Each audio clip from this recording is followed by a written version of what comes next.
What were you saying about our stats? Well, I was looking at our numbers, and people seem to really like the Purple Giraffe episode. We had a lot of people listen to that one, even more so than the pilot, which actually surprised me. Then what surprised me more is that we didn't have as many people listen to Sweet Taste of Liberty, which I think is a really solid episode. I think it might be better than Purple Giraffe. Yeah, but, Purple Giraffe has a purple giraffe. That is literally true. And Sweet Taste of Liberty, maybe it's an international thing. Maybe we've got some international listeners who don't really care or know what the Liberty Bell is. Or maybe it's a no-tongue thing. Okay, they don't like people who lick things, like the licking of... National monuments? Yeah. Historical artifacts? What is... I don't really know enough about the Liberty Bell myself. I'm a bad American. But everybody knows about claw machines. That is true. Yeah. Well, Chris, I have a confession to make. All those extra listens were me, because I love second episodes. Oh, that explains it.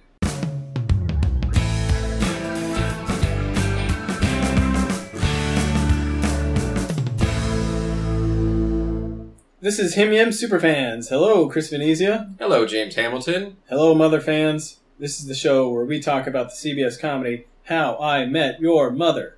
And this week, I would actually like to ruin the show for our listeners. Well, that sounds like a great idea. Of course, by ruining it, we're going to spoil plot points for the entire series. Right. Even though we're only doing the first season, if you don't want to know that Carl moonlights as a stripper with his cowboy costume, then maybe you should come back to this podcast once you've watched the whole series. It's actually how he opened McLaren's 2. McLaren's 2 is a male burlesque bar? Yeah. Hmm. It's one of Carter and Craig's favorite places. Well, this week we are talking about Slutty Pumpkin, a.k.a. Barnacle Out. It's Season 1, Episode 6, if you want to watch it after this. Originally aired on October 24th, 2005. Written by Brenda Sue, who also did Zip, Zip, Zip, How Lily Stole Christmas, and Doisa Trepla. This episode was directed by Pam Cooking Pun Fryman. In this episode, Ted continues his tradition of waiting for the slutty pumpkin on the roof. Barney tries to convince him to go to a party with lingerie models, and Lily tries to teach Robin how to live. Yeah, that's a change. So, Chris, what do you remember most about this one? That Barney wore 3 different costumes throughout the course of the party. That was most memorable to me. Yeah, I actually forgot that as I was watching the episode, because I was like, I knew he did that in one episode, but I forgot which one. But I loved when he came back and he was the devil and the angel was on Ted's other shoulder, and he's like, you should pee down the roof. Yeah, don't do that. There's people down there. Yeah, that's good. There's good stuff. So the episode begins with future Ted saying, you know how Robin's a big fan of Halloween? And the kids are like, yeah, but we as the audience, even longtime viewers, we never see Robin really until Halloween. Nope. The 8 seasons of the show. Not once. Because even in the series finale, which has a Halloween component to it, she's not dressed up for that one either. And that one's that's a super depressing scene. So, not a fun, happy dress-up moment. No. Well, they begin at McLaren's bar in the regular booth. No Liberty Bells or clubs or anything else. Just the regular bar, regular special. Regular beer with my regular friends. So Marshall and Robin and Barney are already there. Lily walks up and says that their costumes have arrived and that they rule. Yeah, didn't Marshall say something about they got wool costumes this year? Because last year, or one of the previous Halloweens, he got purple nipples from his Tarzan costume. Yes, Tarzan nipple blue. It's like, what isn't any Tarzan costume going to be cold? Yeah, it's a loincloth, right? Yeah. Barney explains to everyone how Halloween lets women unleash their inner hoe bag. Yeah, if she's a nurse, she's a slutty nurse. Was this the beginning of the whole slutty thing, or because we've sort of crossed that plateau already, where it's not cool for Halloween to be an excuse to be slutty? Well, I think, I mean, at least they're starting to come down on slutty costumes as being not PC. And that certainly wasn't true in 2005. I don't know. I think that's still a thing. I'm not really sure. No. I mean, now I'm floundering here, but like our last party we went to, I don't think anybody dressed up like that. Maybe it's more just like a younger thing. Yeah, maybe I'm just hanging out with the wrong women.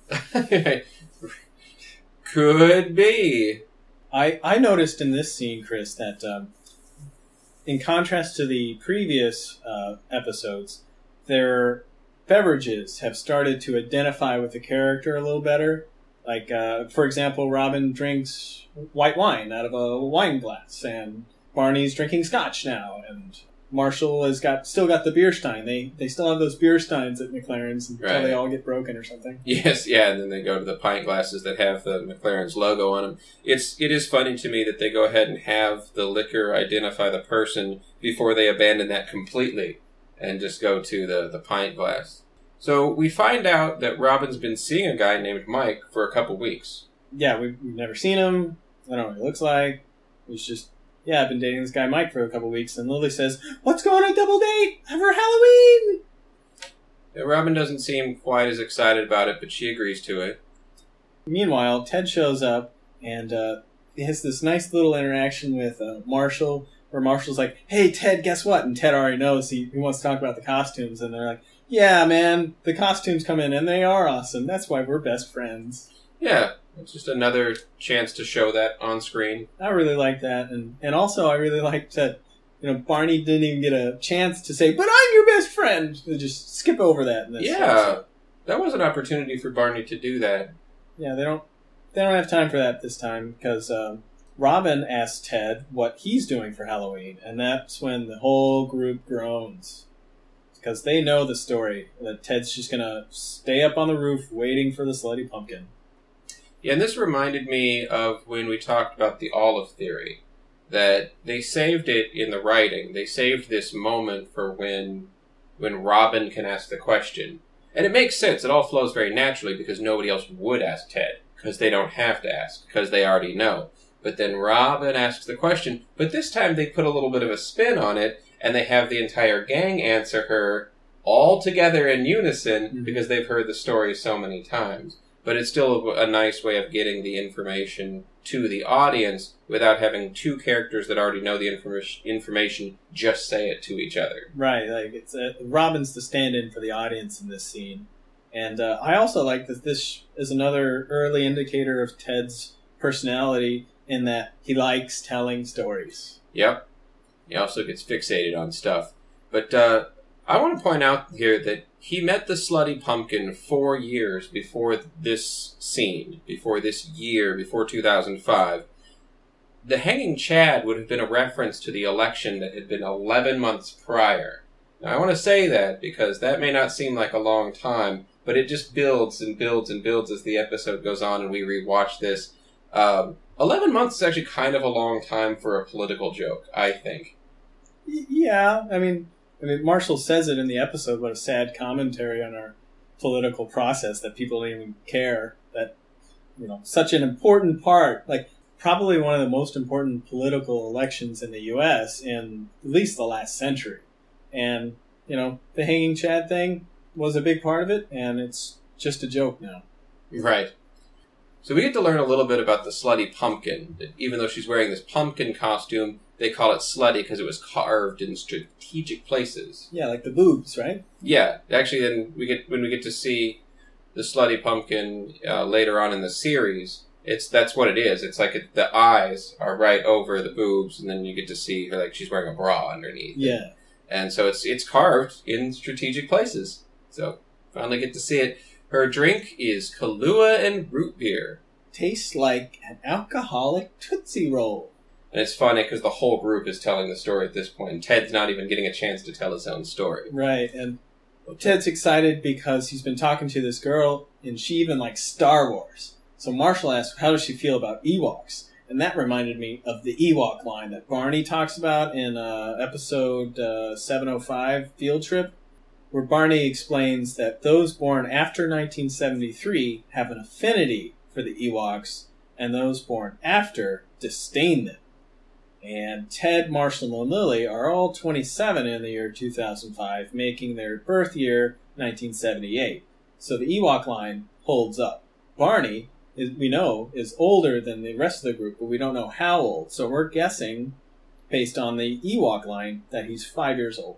So I tried to follow along that with my calculator, and I think it broke. So in the flashback, Ted gets her number on a Kit Kat, which he sets on the table right next to the other candy that Lily is handing out, and that's on Ted. I mean, he has that coming. Maybe he's had a few too many drinks and he's not thinking clearly, or what. But he should have seen that coming. So he loses the number and loses track of the Slutty Pumpkin for several years. Yeah, and I like that. Before this flashback is over, we get to see Ted back then, age 23, attacks a child and rifles through his candy. And then a year later, he'd be 24, and that's when he broke up with Natalie. So his early 20s were kind of his fuck-up years. After you put it in that kind of perspective, I might have at 23 tackled a kid for candy that had a girl's number on it. I might have. Who's to say? Yeah. Hey there. Are you listening to this on some sort of smartphone thingy? What do you got there? An app? Is that an app? I bet it's an app. There's probably some sort of share button. Could you please just touch that share button for me? Yeah, just touch it. Just touch it a little. Alrighty, back at the present. Lily suggests that if there's a chance that the Slutty Pumpkin could become Ted's future wife, maybe they should stop calling her the Slutty Pumpkin. And they all agree that's a good idea. But they don't stop calling her that. And we're going to keep calling her that too, because they do. That's the only name that we get in this episode. Yeah. So finally we get to see Lily and Marshall's costumes. Lily is a parrot, and Marshall is a gay pirate. We don't find that out quite yet, but he is wearing eyeliner, and it is weirdly hot. Yeah, it's very Johnny Depp. So we get an explanation of the Hanging Chad costume. At this point, we finally get an explanation of it. It's now a 5-year-old reference. It's a 5-year-old reference to the event and a 4-year-old costume.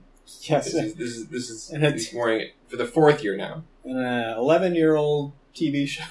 Yes, we'll get there. And just for the kids listening, or the aliens, or the future historians who dig this up, in the U.S. 2000 presidential election, many voting machines still used thick paper cards with partially formed holes in them. These holes were called chads, and voters would select their candidate by punching out the chad, and sometimes the chad didn't get all the way separated, and it would just hang from a corner, like Ted's costume shows.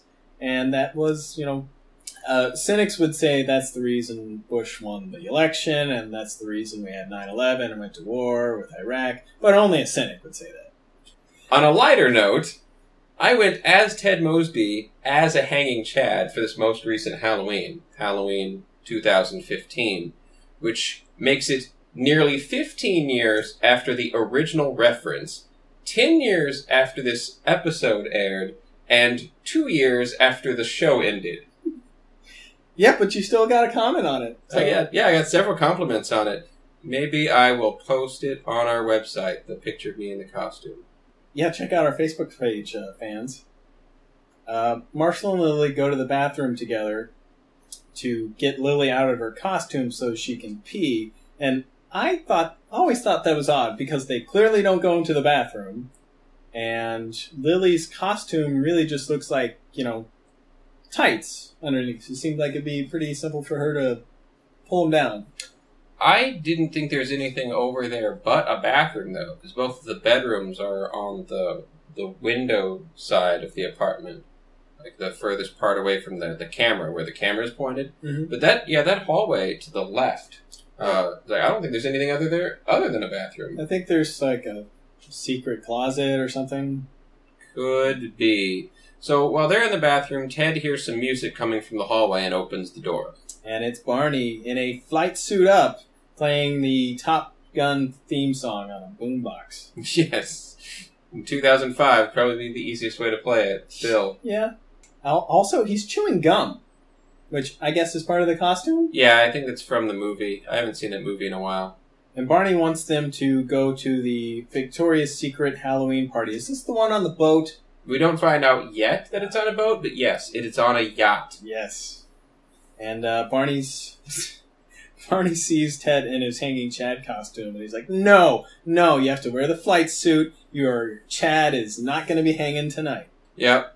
I had a joke here, Chris. I didn't get a chance to finish it, but I know the Chad is my penis. Okay. Well, you so can write your own joke. Yeah, we can see if that works.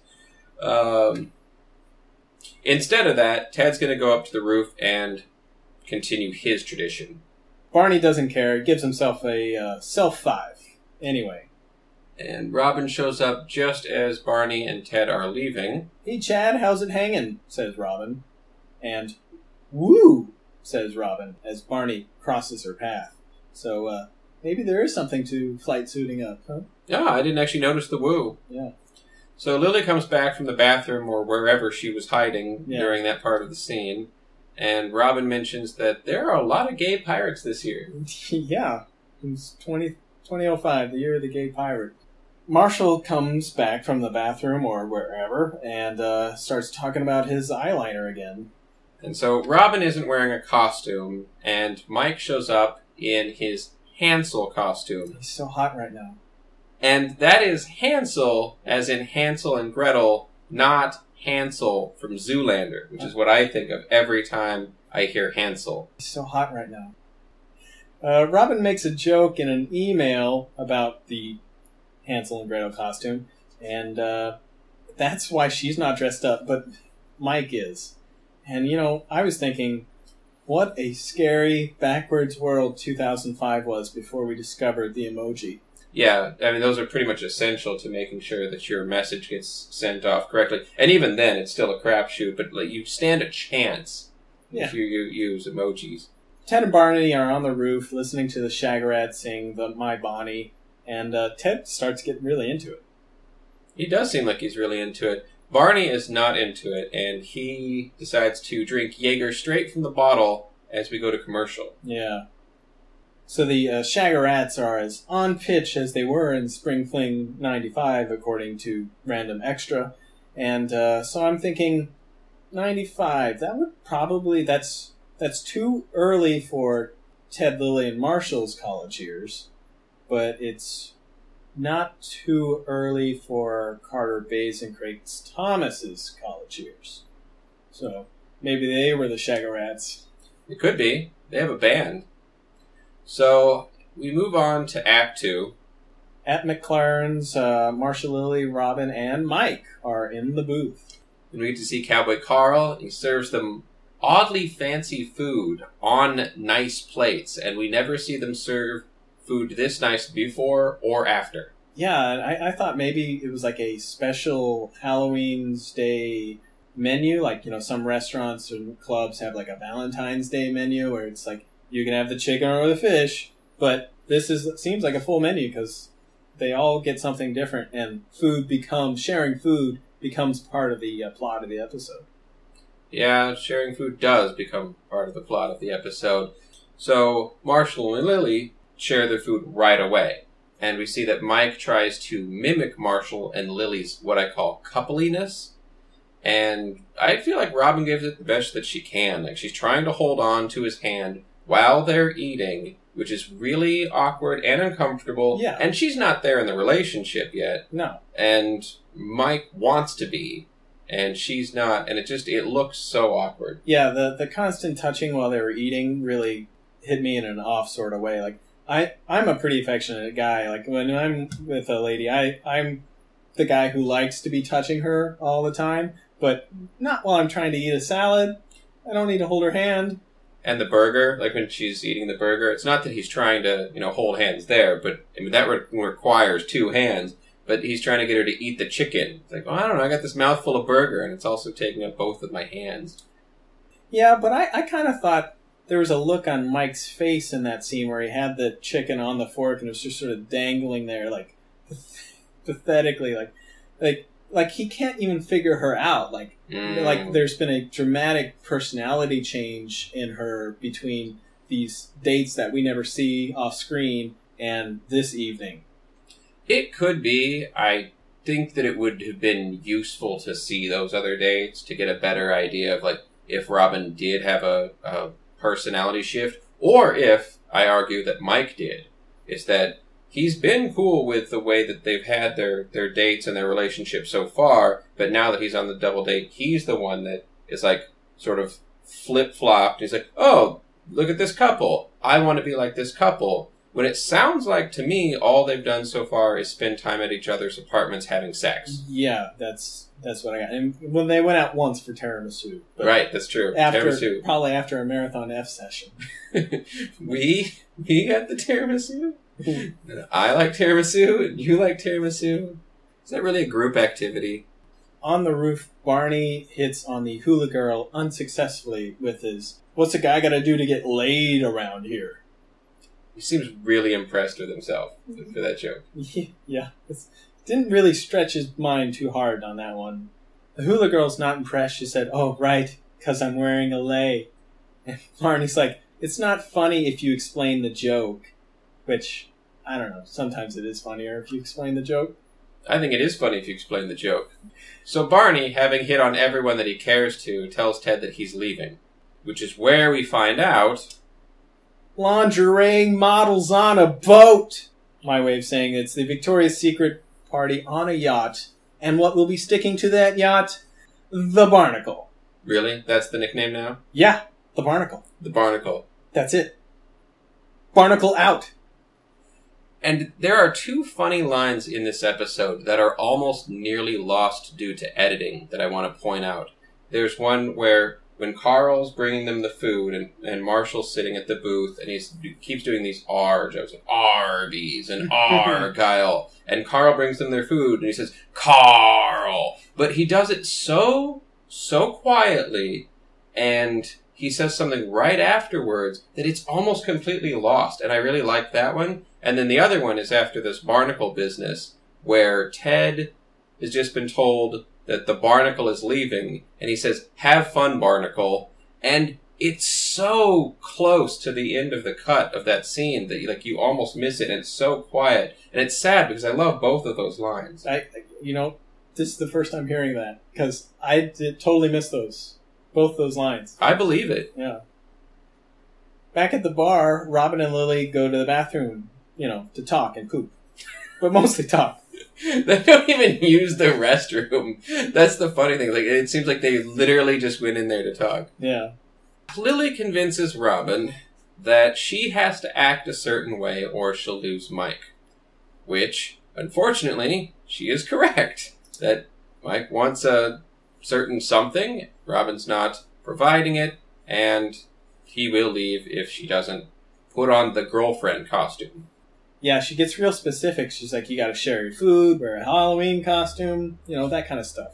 Yeah, and Robin correctly picks up that Lily is trying to get her to join a cult. Calls her out on it. Yeah, the Sisterhood of the Traveling Slutty Pants. Anyway, the start was sharing dessert. Yeah, but he better want the brownie sundae. Whatever, she's easy going. Yes, I like that, and we'll get to the sundae. But we come back to the roof, and Barney is in his devil costume now. So we're in Act 3 now, and we get a new Barney rule. And that's every Halloween, I bring an extra costume in case I strike out with the hottest girl at the party. That way, I have a second chance to make a first impression. Ted has to pee. Yeah, he does not care what Barney's having to say. Barney's talking way too much.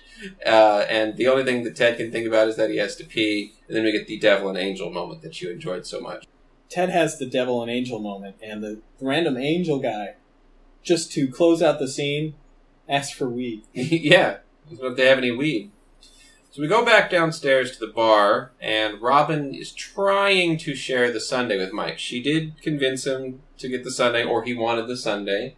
Either way, we don't get to find out. But she does try to share it with him. Yeah, and this is a part of the episode where they start jumping back and forth a lot. So back on the roof, Barney has unsuccessfully hit on the Hula Girl again, this time in the devil costume. And his pun this time, I'm also a horny devil. Yeah. Points to his horns. Angel witnesses Barney's burnout here, and he has this shit-hitting grin on his face. He's just mocking Barney silently. And I'm wondering, Chris, do you think the angel found his weed? I think that he did. He's kind of got that look on his face, and it's kind of sheepish. And yeah, he looks like he's mocking Barney a little bit, and Barney tells him to go to hell. Just some really good writing there. So remember that, kids. Every time a bell rings, an angel gets his weed.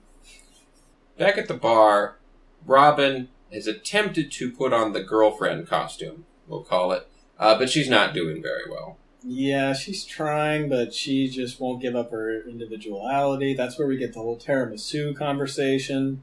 Yeah, she can't stand hearing the word we. It rubs her the wrong way for some reason. Yeah, and before we go back up to the bar, this scene ends with Robin pulling the oldest trick in the book. Hey, what's that over there? And scarfing down the ice cream while Mike has his head turned. I'm guessing not a proud moment. No, I think that at that point, she should have just gotten the second dish, the second sundae. Yeah. It's been like, not this. I thought that I wanted to share this. It turns out that I actually want 2 sundaes, not half of one. Yeah. So I think I should order another sundae. In fact, maybe 2 more. How about the 2 of us split 3 sundaes? Then maybe I'll get enough sundae. But she's not really in a sharing mood. Meanwhile, on the roof, Barney wants to leave again, and he says the Slutty Pumpkin isn't coming. Ted says she might. So this is one of those classic Ted Mosby blind optimism moments. That's part of the magic of the show, is that he believes that this could happen, and the odds are really against it. Yeah, it doesn't make sense in any literal way. I mean, Ted goes on to say something like, this girl means something to me. She means hope. It's good to have hope, but ultimately he's embodying a real person with an idea. And as we'll see again and again in this series, when you embody an ideal onto an individual, I mean, there's nothing but disappointment in your future, because human beings are flawed and your ideals will always be better than reality. I agree, and while I think it creates this sort of sweet moment in this episode where he's on the roof and he's waiting for her to show up, realistically, he should go out and do anything other than this. Like, go out and find anyone new. Yeah. Because that is something that could actually happen. Yeah. As opposed to waiting up on the roof for the Slutty Pumpkin, who, as Barney is correct, is not going to show up. And this could feed back into one of my older theories, that Ted says he wants a relationship, but if you watch what he does, almost everything he does, his actions are contrary to making that happen. Like, instead of going out and finding somebody new, he's going to wait on the roof all night for someone to come back that was there 4 years ago. I think he does want a relationship, but he doesn't know how to get one. And so he's a kid raised on Disney movies and television, and he thinks that this, relying on destiny and the one and magic and hope is the way to do it. Yeah. Well, fans, what do you think? Yeah. Anyway, Barney has had enough, so he does his first magic trick on the screen, the little, snap his fingers, make a spark appear thing. Yeah, and he burns himself a little bit. Yeah, but doesn't set anything on fire yet. Not yet. Yeah, we haven't gotten to the intervention banner. So downstairs, again, Mike breaks up with Robin and he leaves. And I felt he was kind of mean about it when he does it, and really they just want different things, and I felt bad for Robin. Yeah, and when I read your note about that, I was thinking about it, and I think if you played all the bar stuff back to back and you cut out the roof stuff, then this whole evening with Mike and Robin would make a little bit more sense. And at least Mike's frustration and anger and meanness in the way that he breaks up with her makes a little bit more sense I think. I mean, he was trying all night to be boyfriendy with Robin and fit in with her friends, who I'm assuming they just met. And Robin is sending all sorts of signals that she's not into him, just like almost as if he was some stranger who sat down at the bar with him and met that night. I mean, and then suddenly in this conversation where it's the end of the night, Robin totally changes her facial expressions, her body expressions, her tone of voice, and she's like, "I thought we were going to go home, baby doll. I thought we were going to do some banging." And, even that whole ice cream thing is like, if I was Mike, might just be pissed off enough to turn her down too. So I saw these scenes differently, where you're talking about how Mike was trying all night to be the boyfriend, and Robin was rejecting that and sending all sorts of signals that she wasn't into him. I completely agree, but I see it in a different way. What I see is that what they've experienced so far, Robin and Mike, wasn't that kind of boyfriendy thing. So he was going outside of what they'd already been comfortable with in the relationship. To me, that would almost come off as trying too hard. Like, if I put myself in Robin's shoes, and I had some lady there that I'd known for a couple of weeks, bringing her out, introducing her to my friends, we don't touch in public, we don't share food, we don't do all this coupley stuff, the only thing that we do is fool around at home, and then somebody's like, "No, you have to try this chicken, eat this chicken off of my fork." I'm like, no, and who are you? Where is the person that I've been getting to know the last couple of weeks, and why have you been replaced by this pod person? So, I definitely see all of your points, but they both have their reasons for acting the way that they're acting, I think. All right, listeners, tell us what you think. All right. So I'm glad I got through that, because I was like, I don't. So back on the roof, Ted sees someone in a penguin costume. Mm-hmm. He remembers that the Slutty Pumpkin spent time in Antarctica with penguins. And Ted goes over and talks to the penguin and says, "Hey, I know this sounds weird, but 4 years ago, I knew someone who made that exact cocktail. I can't believe I forgot to tell you that, kids. The penguin was making the Kahlua root beer cocktail. The Tootsie Roll. Yeah. And turns out it's Barney." Yeah. I was pretty sure watching the show, it had just had this feel, like the first time I was watching it had this feel that like this is definitely going to be the Slutty Pumpkin, and that she was going to be the mother. I was just absolutely sure that like this is the kind of show that's going to be. I was sure it's actually the opposite of the show that it's going to be. But yeah, that's Barney. It's funny that you had that feeling, because I immediately felt that's Barney. Oh, well, which it is. Back to teach him a lesson. He doesn't say I'm going to teach you how to live, but he's definitely doing it. Either that, or there never really was a Victoria's Secret party on a boat. Or there was a party, but Barney was just too afraid to go to it alone. I do wonder, there's definitely some possibilities there that either there was no party or there was and Barney was afraid to go alone. He says one line, "I'm going to get us into a party." He says it like in the apartment earlier on in the episode. I didn't draw attention to it, but if you go back and watch it, you'll find it. "I'm going to get us into the party." I wonder, having watched this as many times as I have, if he actually didn't have an invite to this party, that he was going to get them in the party. That sounds like... And so Ted's possibly taking the better route here tonight. I mean, I still think he should go out and meet new people, and he can get rejected by lingerie models any day of the year. Yeah. But trying to sneak onto a yacht, especially if it's already taken off at this point, what do you mean he's going to get them into the party? Like get like some sort of speedboat and climb up the side of it? Like, yeah, in a parallel universe somewhere, there is a How I Met Your Mother episode where they do that, and I don't know, maybe they sneak in as the catering crew or something, or... I would like to believe in that Ted won't tuck in his shirt, so that's not believable. Like, this somehow gets found out for that. Or Barney would be like posing as a wealthy businessman, and Ted would be his valet or something. Yep, something insulting to Ted. Or Ted won't take off his hanging Chad costume, so it's just real obvious that he doesn't fit in there. Yes. Hula Girl's number. So yeah, now that Barney's penguin suited up, he actually scores Hula Girl's number, which I think is pretty damn impressive considering he didn't take his mask off when he got the number.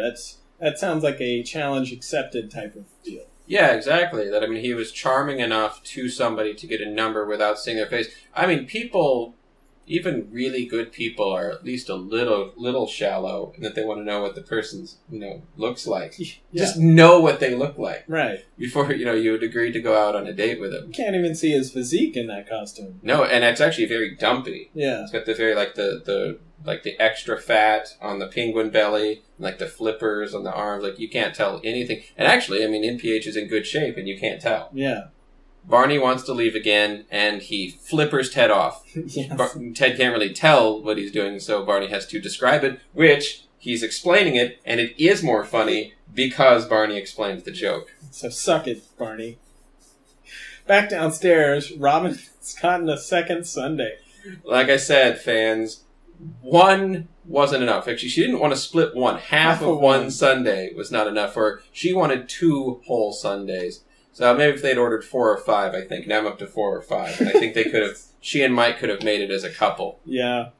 Marshall and Lily win the costume contest, but not without one more chance for Carl to call Marshall a gay pirate. Yeah. But he doesn't care. He has sex with his parrot all the time. Yeah. Robin takes their picture and gets a look on her face like she wants what they have. Yeah, which is weird considering she spent the entire night, trying to avoid it. Exactly. But, I mean, people do that sort of thing. So Robin goes up to the roof looking for Ted, and she shows up just as the last people are leaving, and only Ted is left. He's sitting on the ground, which I would think would be pretty cold, and he's waiting for his pumpkin. Yeah, and that's where we have another Robin-Ted rooftop conversation, and this time Robin's a little more emotionally vulnerable. She says that she didn't know how she felt about tonight, that she tells him that she wants to be a we, but she's not there yet.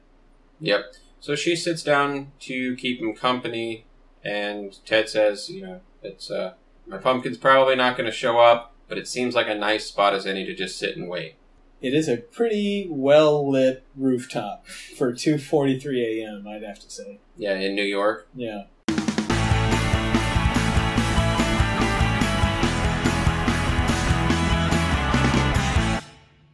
Joining us again on the guest cast is Joe Neves as Carl! Yep, we have Jeremy Gabriel as Mike. Crazia Bajos as Hula Girl, who you might recognize her voice if you played Halo 4 or 5 or Grand Theft Auto 5. We've got Chad Lindsay as the Angel character, who probably did score some weed. Yeah. He's the only one on the cast list who has a lot of credits, but they're all like young officer, young person, stranger in crowd.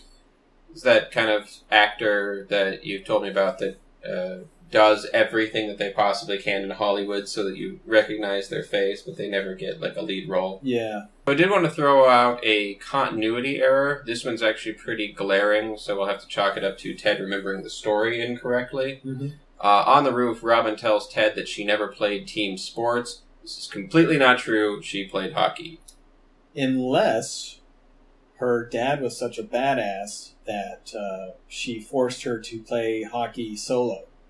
No, you see the team. Or against a grizzly bear. That's because she makes out with one of her teammates, and then her dad walks in and says, I have no son. That shoots that theory in the penis. So sorry, man. I'm not allowing that one. It's really critical to that episode, that episode that she played hockey with a team because she kisses a boy, and she likes it. Yeah. So we've talked about Ted. My biggest thing for Ted this episode is, as sweet as it is, as much as I love the magic, I really think he should have gotten off that roof and found a whole bunch of new people to hang out with. And maybe one of them could have been the mother. Yeah, I agree. Good deal. So, we disagree on Robin, though. Robin clearly has some stuff to work out in her relationships, wants, needs list. But I think she was kind of giving Mike a hard time, and you think... I think that he came off as really weird and needy. Lily and Marshall, again, playing pretty much one character. And they're just there to be the perfect couple, yet again. And they have this little character-building quirk thing that they're into costumes. Yep. And they're pretty good at it. Yeah. They always seem to have each other's back. Yeah. Barney, I do want to point out that he is a good friend in this episode, at least in my opinion. It's a little hard to notice because he's always trying to get Ted to go off of the roof, to this lingerie party, and I do kind of like that alt timeline where they do, get a speedboat and they drive it out there and try to sneak onto the yacht. Hook. Yeah, with a grappling hook gun and all that. But Ted will not do it. Ted has to stay on the roof and wait for the Slutty Pumpkin. And Barney spends his entire night up there with Ted, hanging out with him. Because Ted doesn't know anybody else there. He makes that clear when he says, I know ninja, and I know front of horse. Where's back of horse? That guy's a riot. He didn't know anybody up there. I'm not even sure he knows the Shaggerats. Yeah. So begs the question, who's hosting this party? Who indeed? But, that said... Ted doesn't have any friends up there at all, and Barney spent his whole night with him. I think that was pretty cool. Yeah, I like that a lot.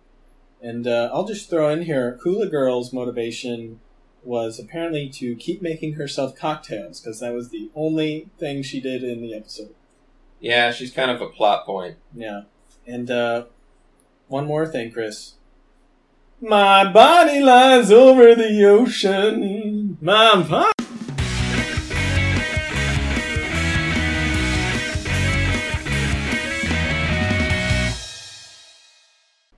So that's it, folks. How did you feel about this one? You can let us know what you think by emailing us at himyumsuperfans@gmail.com. Yeah, and each week James and I get so much out of discussing the episode. We really enjoy doing this, and we hope you enjoy it too. Yeah, and if you're enjoying this, join our Facebook group. It's himyumsuperfans. And if you leave us a message there... maybe you'll get to see a picture of Chris in his hanging Chad costume and nothing else. Just the hanging Chad? Yeah. Your Chad will not be hanging. Maybe a little bit. Anyway, if you like the show, the best way to help us out is to give us a 5-star rating on iTunes. You don't have to write a review. Yeah, just write us a concise summary of the U.S. presidential elections 1990 to 2010. Or whatever. And give us that 5 stars. It really helps with getting discovered and helps us grow our audience so we can keep making the show. And please tell your friends about this podcast. You can like us on Facebook, and if you hit that share button when we post an episode, that will really help us out. Thanks so much, guys. Have a good night. Barnacle out.